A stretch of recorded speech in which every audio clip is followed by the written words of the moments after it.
은혜가 충만한 교회가 되는 줄로 믿습니다.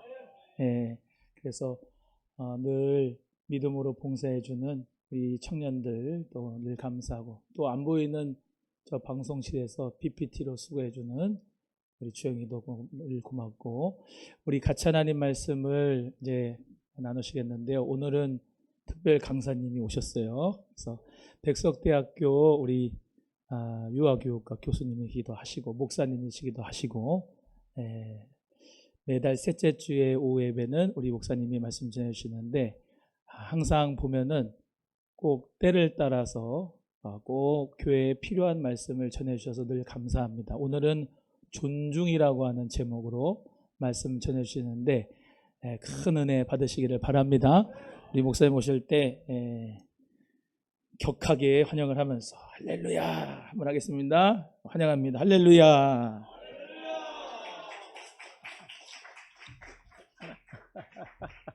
감사합니다. 참 좋은 아우를 제가 뒀습니다. 잘 계셨습니까? 저도 잘 있었습니다.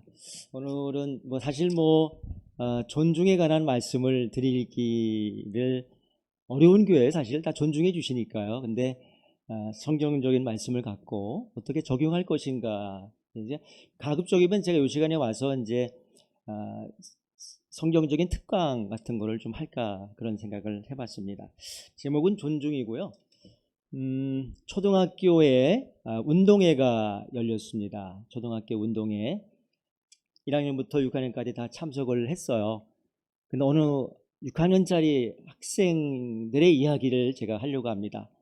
보통 육상을 하게 되면 6명 정도가 뛰잖아요. 그렇죠? 5명도 뛴다고 생각이 들었어요. 5명도 뜁니다. 근데 한 아이가 1학년 때부터 한 번도 1등을 해본 적이 없었어요. 맨날 꼴찌만 했던 키가 저처럼 작은 통통한 아이였습니다.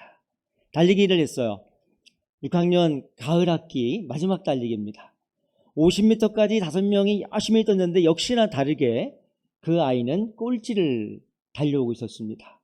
근데 앞에 달리고 있던 4명의 아이들이 뒤를 보면서 그 학생을 마중을 한 거죠. 이렇게 보면 있는 거죠. 그리고 그 아이의 손을 잡고 공동으로 1등을 한 사례가 신문에 났던 사례가 몇 년 전에 있었습니다. 못 보셨죠?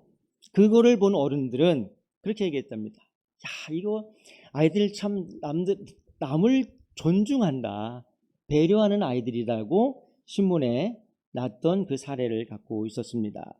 그러면 존중이라는 단어는 어떤 뜻인가를 보면 상대방을 높이고 소중하게 대하는 마음과 동시에 태도를 우리는 존중이라 얘기한다는 것입니다. 그렇다면 성경에서 얘기하는 존중에 대한 이야기를 좀 할까 합니다. 첫 번째 원리인데요, 이겁니다. 존중의 원리. 오늘 같이 우리가 말씀 읽었는데요, 하나님은 존중한 사람을 존중하신다는 것입니다. 하나님을 멸시하고 하나님을 무시하는 사람은 하나님은 경멸하신다고 하는 것이 첫 번째 존중의 원리입니다. 말씀 한번 읽어보시죠. 시작.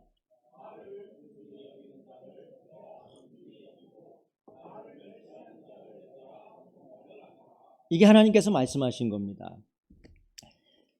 사무엘상 2장에 보면 12절부터 25절에 살펴보면 엘리 제사장과 그의 아들들의 이야기가 나옵니다. 엘리 제사장들의 아들들은 아버지를 닮지 않았어요.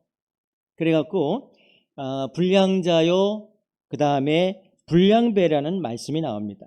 행실이 나빠서 하나님을 알지 못했다라고 성경은 기록하고 있습니다. 계속해서 제물을 하나님께 바칠 때에 제사장들이 백성들과 더불어 지켜야 할 제사의 규정들이 있었습니다. 그것은 고기를 삶아서 아니면 기름을 태워서 하나님께 드려야 되는데 이 제사장은 날고를 달라고 합니다.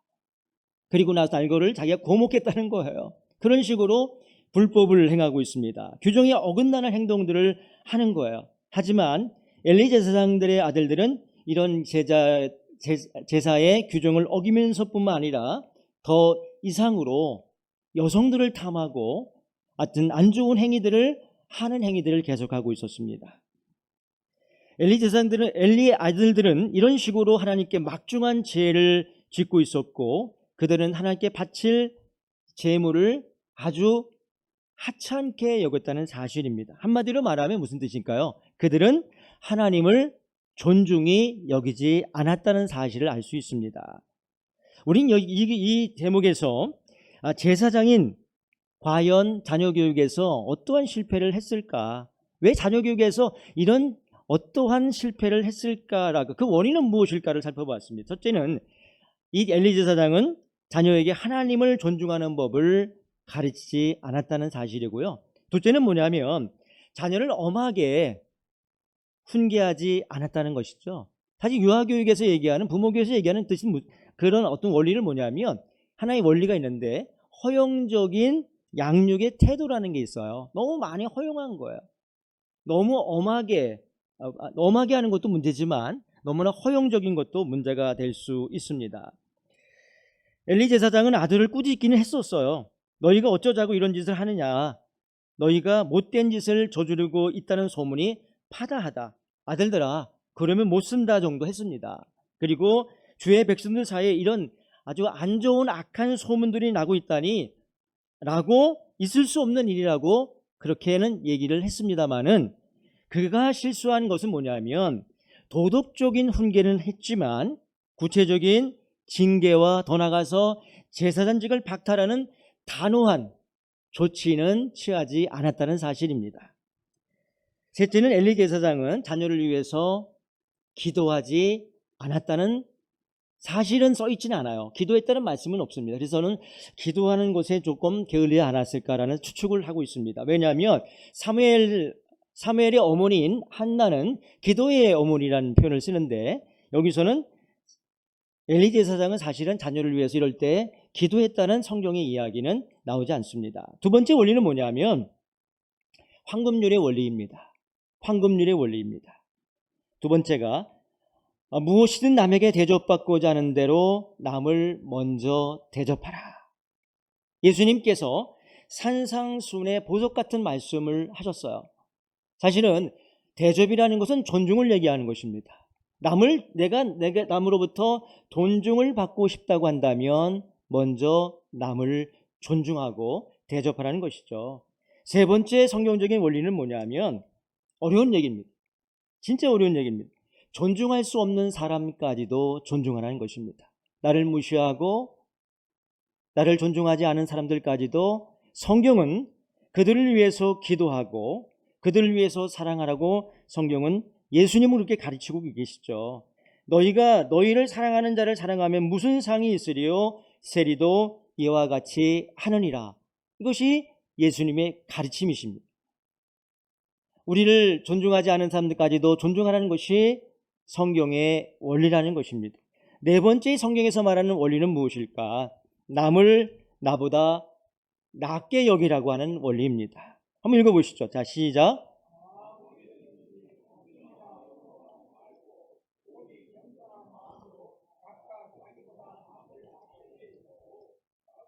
자기보다 남을 낮게 여기고, 낮게 여길 때는 아래로 본다는 뜻이 아니죠, 그죠? 나보다 높이라는 뜻입니다. 여기서 낮게라는 뜻을 좀 이해한다는 뜻으로 보면 원래 understand라는 단어 아시죠? 영어로 얘기하면 아래에 밑에 있다는 뜻입니다. 사실 낮게 여긴다는 뜻은 뭐냐면 남을 이해한다는 뜻으로도 볼 수 있기 때문에 나보다 밑에 있다. 다른 사람은 내가 위에 있는 것이 아니라 내가 다른 사람보다 밑에 있다는 그런 자세를 갖추라는 것입니다. 존중의 힘이라는 것들이 있어요. 존중의 힘은 과연 무엇이 있을까? 첫 번째는 존중하게 되면 사람을 끄는 뭐가 있다? 매력이 있다는 것입니다. 사람을 끄는 힘이 있어요. 존중하는 사람에게는 항상 좋은 사람들이 많이 있습니다. 나를 무시하는 사람에게는 사람들이 멀리하죠. 존중은 또 하나는 존중을 낳는 것입니다. TV를 보다 보면 제가 이제 TV에 보다 보면 갑자기 이제 뭐 하나 메모한 게 하나 있는데 이런 거 메모했습니다. 무서운 상사에게는 복종하지만 인격적이고 나를 존중해 준 상사에게는 목숨을 바친다라고 하는 그런 이야기를 제가 듣게 되었습니다. 드라마를 보면서. 그래서 내가 메모를 한 적이 있어요. 아, 나를 존중하는 사람들은 반드시 사람들의 주변들이 많고 사람을 끄는 힘이 있다는 사실입니다. 존중은 또 하나의 어떤 유익이 있냐면 좋은 관계를 맺는다는 것입니다. 서로 존중하지 않으면 인간관계가 오래가지 않습니다. 존중하는 부부, 자녀와 또 부모가 서로 상호 존중하게 되면 그 관계는 끊을 수 없는 관계가 되는 것입니다.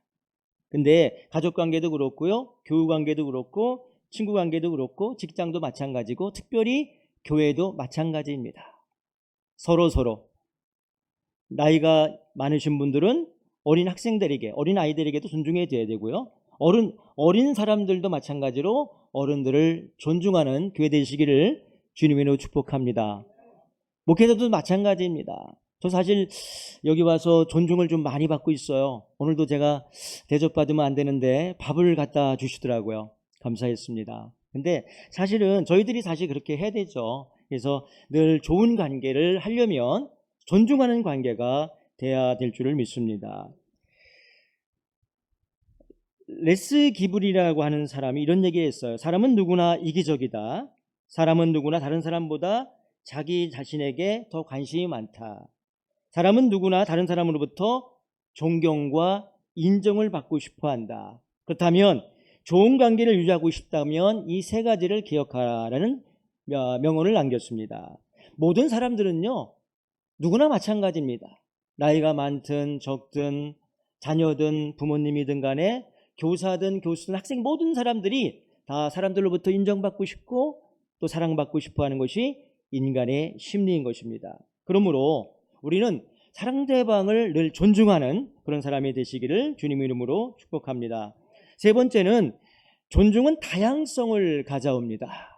이 다양성이라는 의미를 살펴보면 사실은 포용성 내지는 수용성을 가리키고 있습니다. 교회는 반드시 다양한 사람들이 모이는 곳입니다. 교회는 어떤 곳이라고요? 다양한 사람들이 모이는 곳입니다. 그렇기 때문에 우리는 서로 존중할 때에 많은 사람들을, 다양한 사람들을 수용할 수 있고 다양한 사람들을 포용하는 교회가 되어야 됩니다. 여기는 다문화권의 사람들도 와야 되고요. 그리고 어려운 사람도 와야 되지만 또 CEO도 와야 되고 정치, 경제, 문화의 어떤 리더들도 와야 되고 모든 사람들, 차별화가 아니라 모든 사람들이 다 모인 다양성 있는 교회가 돼야 됩니다. 그러기 위해서 뭐 해야 한다고요? 남을 존중해야 된다는 사실입니다.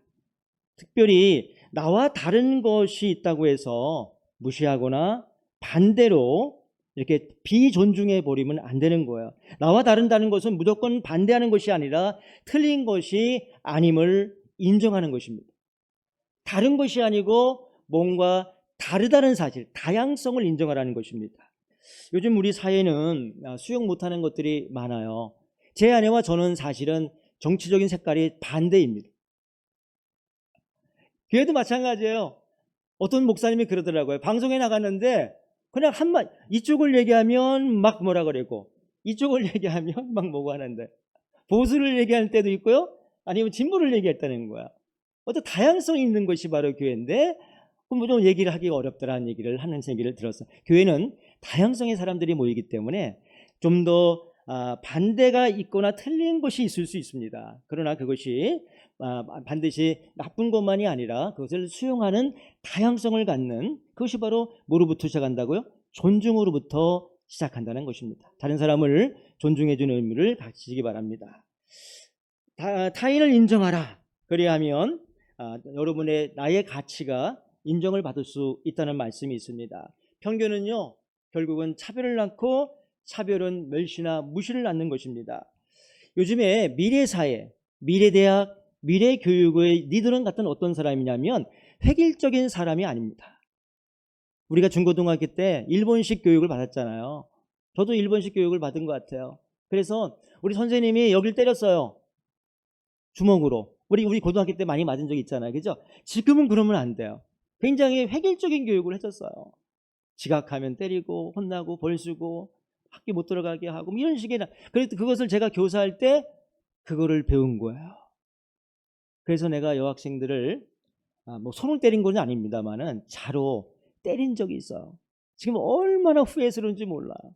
왜 내가 선생님한테 선생님 핑계는 아니지만 나도 배운 게 그거라고. 진짜 아이들을 사랑으로 존중해야 될 텐데 잘못된 어떤 아주 획일적인 교육 방법을 그대로 써먹은 것이었죠. 그러나 요즘에 MZ 세대는 좀 달라요.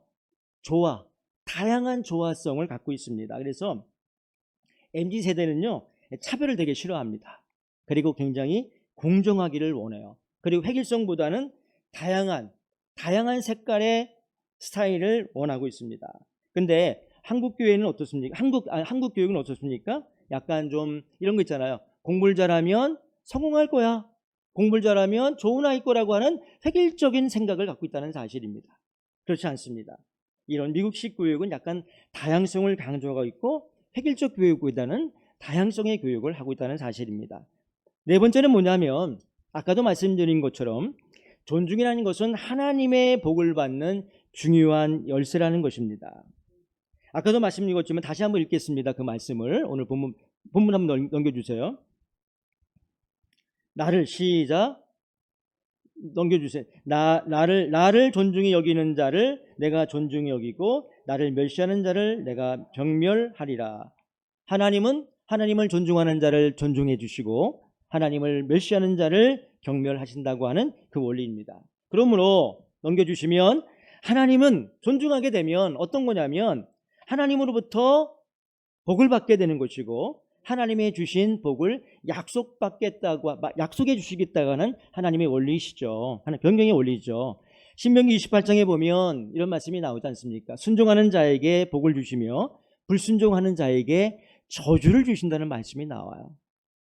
이게 신명기 28장에 다 나오는 얘기들입니다. 자, 그렇다면 우리가 이런 것으로 끝나는 것이 아니라 존중에 대한 세 가지의 말씀을 또 드리려고 합니다. 첫 번째, 우리가 어떻게 실천을 해야 되냐면 첫 번째, 자신에 대한 존중입니다. 자신에 대한 존중입니다. self respect라는 단어인데요. 왜 우리를 존중해야 되냐면 내가 내 눈에 보배롭고 존귀하며 내가 너를 사랑하였은즉 이런 말씀들이 굉장히 많아요. 그래서 하나님은 우리를 사랑하시고 우리를 존중히 여기기 때문에 그렇습니다. 무엇보다도 사람은 하나님의 형상대로 지음받았기 때문에 우리 모두는 어떻게 한다고요? 우리 자신을 소중하게 여기고 존중해야 된다는 것입니다. 마태복음 22장 39절에 보면 내 이웃을 내 몸같이 사랑하라고 말씀하고 있잖아요. 그렇죠? 내 이웃을 내 몸같이, 내 이웃을 먼저 사랑하기 전에 내 이웃을 사랑한 것처럼 나를 먼저 존중하는 저와 여러분 되시기를 바랍니다. 청소년기의 이야기를 좀 할게요. 청소년 설문지에 보면 서울대학에서 설문한 건데요. 2023년도에 가장 듣고 싶은 부모의 말 1순위가 뭐냐면 너 있는 그대로 소중해 라는 겁니다. 두 번째 뭘까요? 괜찮아, 실수할 수 있어, 항상 내 편이야 라는 말을 가장 듣고 싶어 한답니다. 이 내용을 무슨 뜻이냐면 존중받고 싶다는 얘기예요. 내가 공부를 잘하든 못하든 내가 실수하든 실수하지 않든 또 모든 가장 우리 편이 아니라 내 편이 되기를 바라는 그런 마음이겠죠. 아이들은 그런 걸 원하고 있습니다. 나 자신을 소중히 여겨달라고 하는 그런 뜻이죠.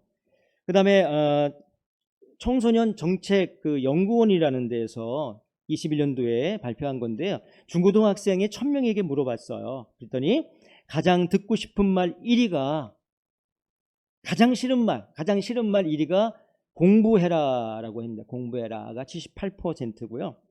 그 다음에 가장 스트레스 받는 잔소리 중에 하나가 성적에 관한 이야기와 진로 압박이라고 합니다. 그리고 그런데도 불구하고 우리 부모님들은 어떤 얘기를 합니까? 가장 듣기 싫은 잔소리 주제가 바로 학생들의 마음을 알지 못하고 공부해라, 그리고 스마트폰 그만해라 라고 합니다. 두 번째는 뭐냐면 다른 사람에 대한 존중이에요. 다른 사람에 대한 존중이고요. 이것이 성경에 나오는 황금률의 법 원리에서 나온 건데요. 다른 사람에게 존중받고 그다음에 대접받고 싶다고 하면 먼저 다른 사람을 존중하고 뭐하라?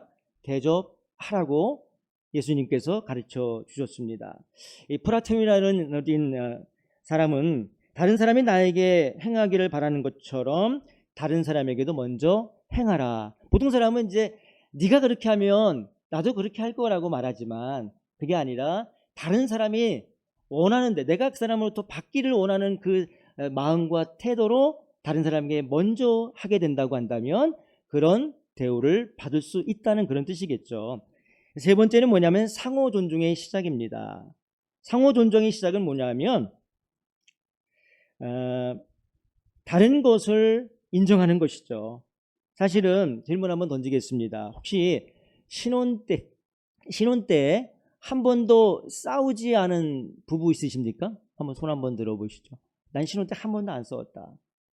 대부분 신혼 때 좀 싸우지 않아요? 처음엔 좋다가 6개월 동안 허니문쇼를 보내고 나서 6개월이 지나면 이제 싸움이 시작됩니다. 그 싸우는 이유가 뭐냐면 서로 다르기 때문에 싸우는 거예요. 30년 동안 내지는 35년 동안 25년 동안 다른 환경 속에서 자라왔기 때문에 자라온 환경이 다르고요. 삶의 스타일이 달라요. 어떤 사람은 깔끔 스타일이 있고 어떤 사람은 너저분해도 상관없는 스타일이 있습니다. 상대방의 습관들이 다르고요. 상대방의 자라온 감정들이 달라요. 어떤 사람은 분노가 많을 쉽게 분노하는 스타일도 있지만 어떤 사람은 느긋하게 행동을 취하는 그런 감정도 있을 수 있습니다. 상대방의 사고들이 철학들이 다르기 때문에 정치, 경제, 문화도 다 다르기 때문에 아마 다르기 때문에 그렇습니다. 이 다름을 인정하는 것, 그것이 바로 상호 존중입니다. 상대방의 입장에서 다른 사람의 관계 속에를 잘 풀어나가는, 다른 사람의 관계를 풀어나가는 그런 사람이 바로 상호 존중하는 사람입니다. 세 번째는 뭐냐면 계속해서 얘기하면 상호 불신을 하게 되면 결국은 무신을 하게 되고요. 존중을 하게 되면 서로 신뢰가 가는 그런 걸 이야기합니다. MZ세대는 사실은 존중받기를 원하고 있어요. 사실 여기 MZ세대 있잖아요. 그렇죠? MZ세대는 언년도부터를 얘기하냐면 1980년도 초반부터 2004년까지의 우리 사람들을 얘기하고 있습니다. 이 학생들은요, 이 사람들은 어떤 걸 좋아하냐면 소통하기를 좋아합니다. 사실은 소통하기를 좋아하고요, 자기의 존재 가치를 존중받기를 원하고 있습니다. 그렇기 때문에 나 때는 이렇게 얘기하시면 안 됩니다. 그거보다는 내가 누구인데라는 권위적인 태도를 갖는 것보다 그들의 관점에서 그들을 이해하는 측면에서 이렇게 소통해 나가면 유익할 거라고 생각이 듭니다. 자, 그렇다면 우리가 생활 속에서 성경에서는 생활 속에서 어떻게 존중을 실천해야 될 것인가에 대한 말씀을 드릴까 합니다. 첫 번째, 남편과 아내 간에 서로 존중하자는 것입니다. 한번 읽어보시죠. 남편들이 한번 읽어보시죠. 시작. 그를 더 연약한 그릇이요 또 생명의 은혜를 함께 이어받을 자로 알아 귀히 여기라. 자, 다시 아멘. 귀히 여기라 그랬죠? 귀히 여기라. 존중하는 뜻입니다. 아멘. 옆에 사람 우리 저기 아내가 옆에 계시면 보시면서 존중하겠습니다. 존중합니다. 네. 존중해 주시. 여기서 보면 연약한 그릇이라 나오잖아요. 연약한 그릇입니다. 연약하다고 그래서 뭐가 없는 게 아니에요. 생명의 은혜를 함께 이어받을 자라 라고 말씀하고 있는데요. 여기서 생명의 은혜를 함께 이어받을 자라는 것은 쉽게 설명하면 어려울 수 있는데 구원과 영생의 축복을 받을 존재라는 것입니다. 구원과 영생, 예수 그리스도를 만남, 이런 영생을 같이 누릴 동반자라는 그런 뜻입니다. 그렇기 때문에 이 사람도 예수 그리스도를 믿고 하나님의 자녀가 되었고 하나님의 형상을 갖고 있는 아내이기 때문에 연약하지만 사조 존중해 가면서 살아야 된다는 것입니다. 말투라든가 행동, 의사결정 과정에서 아내의 의견을 존중하고 존귀히 여기는 그런 자세를 갖추라고 권면하고 있습니다. 사회적으로나 영적으로나 인격적으로 존중의 태도를 가지라고 그렇게 말씀하고 있습니다. 반면에 넘겨주시면 아내도 역시 남편을 존중해야 된다고 성경은 가르치고 있죠. 그래서 대부분의 남자들은 이런 것입니다. 칭찬받으려고 하는 것이 남자의 일차적인 욕구이다. 맞나요? 맞죠? 맞습니다. 저도 그렇습니다. 저도 오늘 집에 가면서 틀림없이 지적사항이 나오게 돼 있습니다. 무슨 말인지 아시죠? 오늘 왜 그런 얘기를 했어? 안 했어? 이러면서. 그리고 이제 저도 이렇게 보면서 제 동료 교수를 이렇게 보면서 같이 이제 어울리는데 보니까 우리 사모님 중에서도 지적을 많이 하시는 분들이 제 아내는 아무것도 아니더라고요. 진짜 많이 하는 분들이 있더라고요. 똑바로 앉아부터 시작해서 그래서 깜짝 놀랐어요. 저도 같이 놀라는 거예요. 그래서 이제 그렇지만 아내가 남편을 존중하는 측면에서 그럴 때가 있습니다. 그리고 건강한 가정은 결국은 서로 간에 서로 존중의 마음과 태도가 있어야만이 행복한 가정이 될 줄을 믿습니다. 최근에 나오는 신문입니다. 서울경제신문에 보니까 25년도에 나오는 건데요. 돈 문제, 시댁의 스트레스, 추석이 가까워오고 있습니다. 그죠? 추석이 끝나면 이혼율이 높아진다고 합니다. 부부싸움의 1위를 알고 계신가요? 부부싸움의 1위. 눌러주세요. 말투와 태도 때문에. 이게 말투가 그냥 내가 원래 그 마음이 아니었는데 말투가 세게 나갔어요. 빈정대고 나갔어요. 그 다음에 태도가 인상을 쓰고 얘기했어요. 웃으면서 얘기할 것도 되는데 별거 아니긴 해요. 사실 알고 보면. 그것 때문에 말투와 태도 때문에 돈보다 스트레스보다 더 부부싸움의 원인이 돼서 안 좋은 사례까지 가는 경우가 있다고 합니다. 그렇다면 또 뭐가 있을까요? 부모와 자녀 간에도 이 서로 존중을 해야 됩니다. 자녀들아, 우리 자녀들 한번 읽어보시기 바랍니다. 시작. 자녀들아, 주 안에서 너희 부모에게 순종하라. 이것이 옳으니 내 아버지와 어머니를 공경하라. 이것이 약속 있는 첫 계명이니 이는 내가 잘되고 땅에서 장수하리라. 아멘. 생명도 길고 장수하리라. 첫 번째 5계명 중에서 첫 번째 계명이라는 말씀이죠. 자녀들아, 우리 부모님에게 순종할 뿐 아니라 공경하라고 성경은 우리에게 가르치고 있습니다. 부모를 공경하는 마음의 태도는 넘겨주세요. 부모를 공경하는 마음과 태도는 결국은 우리 10계명 중에서 5계명에 속하는 말씀이죠. 그죠? 그리고 나서 성경은 우리들에게 축복의 말씀을 하고 계십니다. 부모님께 잘하면 잘되고 장수하고 복을 받는다는 하나님의 약속이죠. 말씀입니다. 그렇다면 부모만 또 이렇게 하는 것이 아니라 자녀만 또 계속해서 부모도 마찬가지입니다. 부모도 자녀를 사랑하고 존중해야 됩니다. 시편의 말씀 127편의 3절의 말씀이죠. 보라, 자식들은 여호와의 기업이요 태의 열매니 그의 상급이로다. 아멘. 자, 우리 부모님들도 자녀들을 뭐 한다고요? 존중해야 됩니다. 제가 강의를 마쳤어요. 이 존중에 관련된 강의를 마쳤더니 우리 기독교 학부 신학과 상인 학생이 저에게 면담을 요청을 했어요. 제 연구실에 오게 되었습니다. 펑펑 막 울더라고요. 아니, 얘가 크리스찬이고 신학부 학생이니까 이 5계명을 너무 잘하는 거예요. 근데 이 말씀은 아는데 제가 우리 부모님, 특별히 엄마를 내가 공경할 수 없습니다라는 거예요. 왜 그러냐 그랬더니 그런 마음이 안 생긴대요. 시시콜콜 지적사항이 많이 나오고 나를 특별히 언더스탠딩, 이해해주지 않는다는 거예요. 그것 때문에 갈등이 생겨서 너무나 내가 그 말씀을 듣고 회개는 되지만 도저히 감당할 수가 없어서 찾아왔다. 어떻게 하면 부모님을 공경하고 존중해 줄 수 있는지를 방법을 가르쳐달라는 거예요. 그 방법을 가르쳐 줄 수는 없다. 나도 잘 모르겠다. 어떻게 봐. 그래서 일단은 부모님하고 카페를 가라. 네 돈 들여서. 그래서 엄마랑 같이 카페 가서 솔직하게 이런 이야기를 나눴으면 좋겠다. 그래서 한번 물어보고 싶었는데 좀 못 만났습니다만은 잘 됐으리라 생각합니다. 그런 아이들이 있더라고요. 부모가 나를 인정하지 않아. 부모가 나를 뭔지 좀 이렇게 나의 의견을 존중해 주는 것 같지 않아. 나를 좀 무시하는 것 같지 않아. 그렇기 때문에 나도 부모님을 존중하고 싶은 마음이 없어라는 그런 진짜의 사례를 보게 되었습니다. 자, 우리가 왜 자녀를 사랑해야 되는가? 이것은 뭐냐면 하나님이 주신 선물이기 때문에. 맞죠? 하나님이 주신 선물이기 때문에. 그래서 사실은 이 말씀을 드리기가 참 어려운 게 뭐냐면요. 지난번에 교수님들과 함께는 세미나가 있어서 제가 강사를 한번 간 적이 있어요. 백석대학에. 이 말씀이 나오는데 울더라고요. 어떤 여자 교수님이, 젊은 교수님이 왜 우냐고 물어봤더니 아이를 기다리고 있는데 아이가 안 생기는 거야. 그래서 자녀 얘기만 나오면 운대는 거야. 그래서 내가 그냥 막 미안합니다, 죄송합니다 그랬어요. 강의 잘못했습니다. 그래서 아무튼 하나님의 상급이고요, 하나님의 선물입니다. 이런 자녀를 우리는 귀하게 여기고 그를 뭐 해야 된다고요? 존중해주고 사랑으로 양육해 줄 줄을 믿습니다. 혹시 뭐 재밌는 이야기지만 내가 이런 생각을 해봤어요. 하나님이 주신 선물을 좀 바꿔줄 수는 없나요?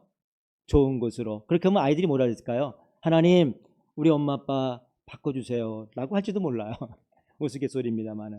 자, 부모님들에 대한 방정식 이야기인데요. 제가 특강 말씀 한번 드렸을 텐데, 제가 쓴 책 중에서 만약에 여러분 나이가 됐을 때 여러분은 자녀가 어떤 사람이 되길 원하십니까? 했을 때 미국 사람들은 I want them to be happy. 지난번에 해피한 얘기 했잖아요. 그죠? 행복한 아이가 되길 원한다. 그런데 프랑스에 있는 엄마는 I want them to be good.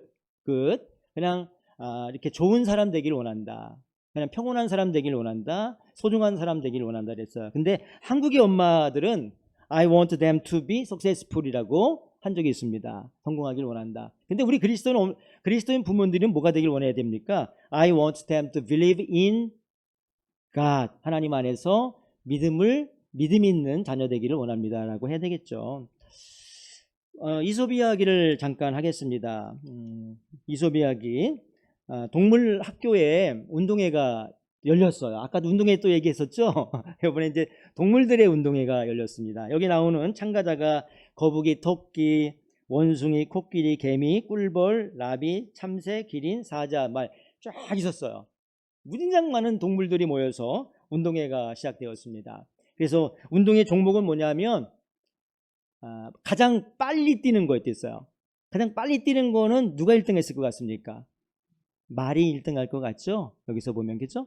그러면 나르는 건 누가 1등 할 것 같아요? 나르는 거 보니까 참새가 1등 할 것 같아요. 그죠? 심자랑하면 누가 1등 할 것 같아요?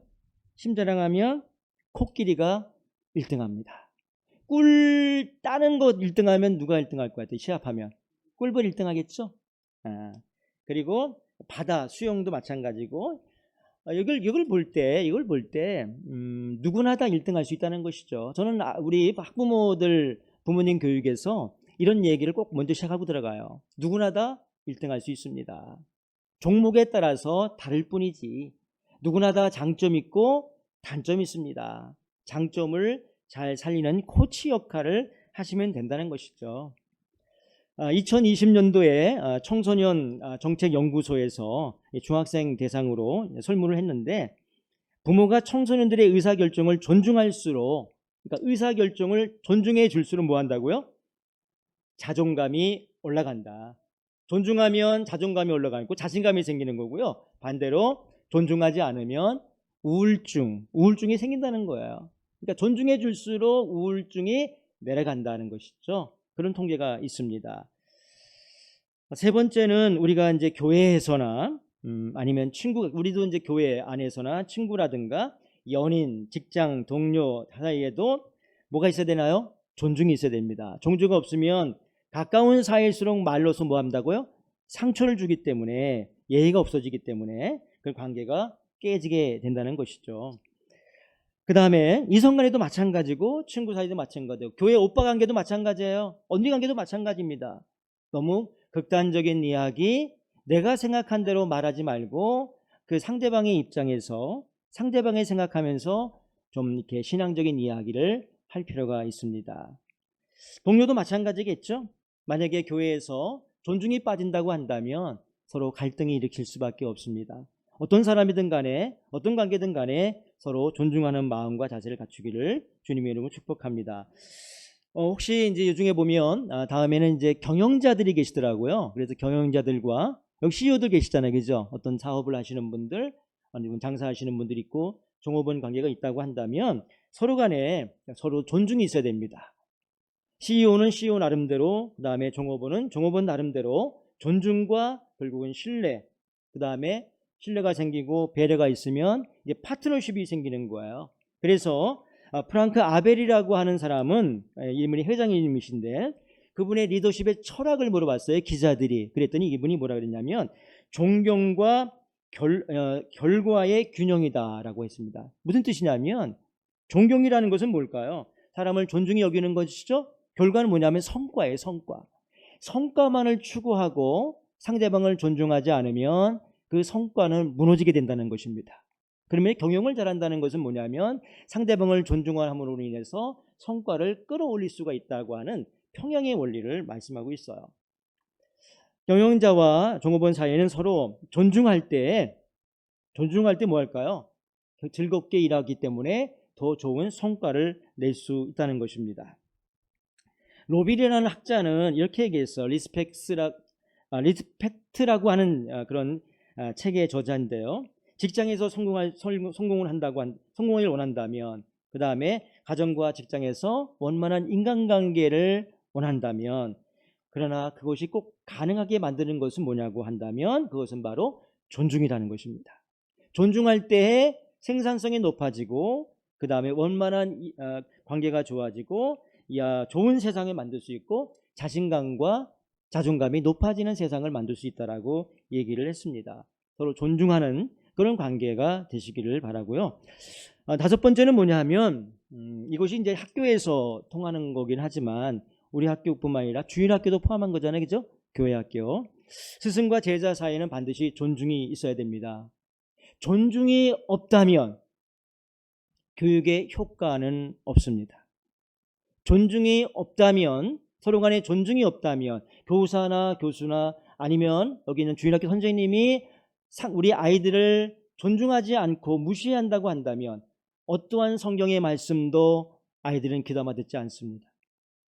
영향력을 끼칠 수가 없어요. 저분의 인격을 따라가는 건 아니지만 그래도 자기를 존중의 그런 상태에서만이 교육의 효과가 나타나는 사실입니다. 존중이 없는 교육은 변화가 없기 때문이죠. 그래서 에모스라는 사람은 교육의 비결은 학생을 뭐하는 데 있다? 존중하는 데 있다라고 말씀을 했어요.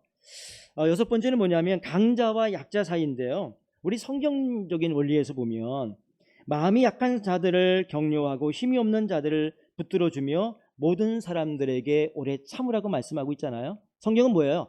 약한 자를 도와주라는 것이죠. 약한 자를 무시하는 것이 아니라 약한 자를 격려하고 힘없는 자들을 붙들어줘라. 그리고 서로 우애하고 그리고 존경하기를 먼저 하라고 우리들에게 성경은 가르쳐 주고 있습니다. 그렇기 때문에 힘 있는 자, 가진 자가 우리 주변의 약자들을 위해서 좀 이렇게 힘을 더해주는 그런 존중해주는 저와 여러분 되시기를 주님의 이름으로 축복합니다. 때에 따라서는 우리는 이런 사람들을 만나기도 해요. 피부 색깔이 다르기도 하고 얼굴 색깔이 다른 다문화권의 사람들이 교회에 오기도 하고, 특히 저는 이제 병천에 가까이 사는데 병천의 시골은 진짜 다문화권의 친구들이 너무 많아요. 진짜. 거의 뭐 10명 중에 3명꼴이 있는 것 같아요. 그런 사람들을 대할 때 존중해야 되고요. 혹시나 정신적으로 아니면 신체적으로 장애가 있는 사람들, 거동이 불편한 우리 노인분들이라든가 아니면 먹거리가 없어서 이렇게 길거리에 자고 있는 노숙자 분들까지도, 심지어는 시급을 하고 있는 우리 아르바이트생까지도 우리는 특별히 약자들을 존중해 줘야 될 줄 믿습니다. 저는 사실 요즘 우리 학교에서 프로젝트가 있어서 특히 그 장애인이 하는 특수학교에 가서 강의를 할 때가 있어요. 보면 정신적으로 약한 친구들이 있는데 어떻게 하면 무시하면 안 되겠다, 어떤 그런 표시를 내서는 안 되겠다라는 마음으로 더 밝게 더 정중하게 대하려고 노력을 하고 있습니다. 마지막으로 교회 리더들을 존중하라고 말씀드리고 싶어요. 한번 디모데전서 5장 17절 말씀을 읽어보시죠. 시작.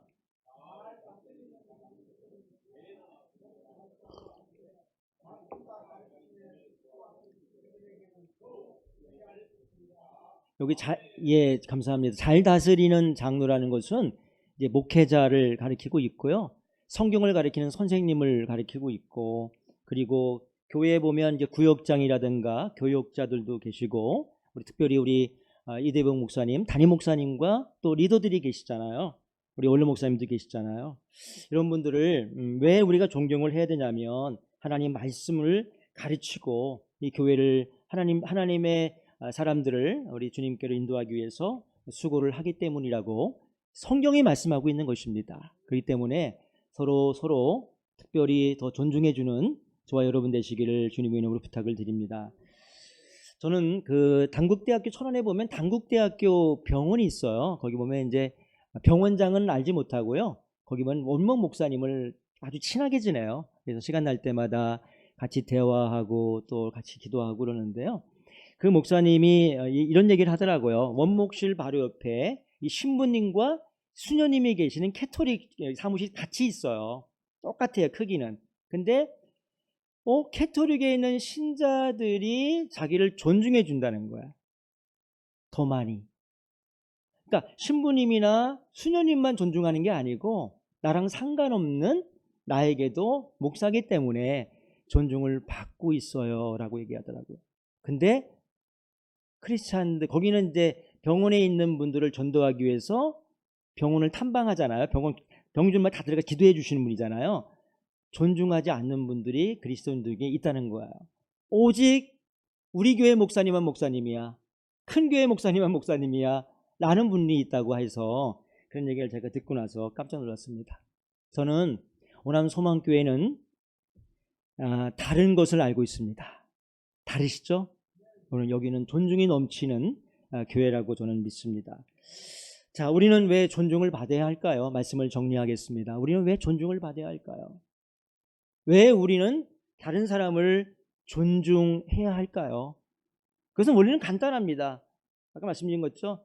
우리는 하나님의 형상으로 지음받은 사람들이기 때문에 사람들의 뭐 어떤 사람을 만나든 간에 가난한 사람, 아니면 못 배운 사람, 없는 사람, 낮은 사람, 모든 사람을 만나든 간에 높은 사람을 만나든 간에 동등하게 존중해주는 저와 여러분 되시기를 바랍니다. 왜죠? 예수님의 핏값으로 산 사람들이기 때문에 라는 것입니다. 그러나 먼저 우리가 그리스도인으로서 해야 될 일이 뭘까요? 어떤 것을 우리가 신앙적인 전수를 해야 될까요? 하나님을 존중하거라. 우리 자녀들에게 뭐 한다고요? 나도 하나님을 존중할 뿐 아니라 하나님을 공경할 뿐 아니라 하나님을 경외할 뿐 아니라 자녀들에게도 다음 세대에게도 하나님의 존중을 가르치는 교회 되시기를 바랍니다. 나는 그렇다면 나를 존중할 뿐 아니라 상대방을 존중하는 사람, 서로 존중하는 그런 교회 되시기를 축복합니다. 더 나아가서 존중받을 수 없는 사람까지도, 나를 무시하는 사람까지도 그를 위하여 기도하고 존중하는 교회와 저와 모든 성도님이 다 되시기를 주님의 이름으로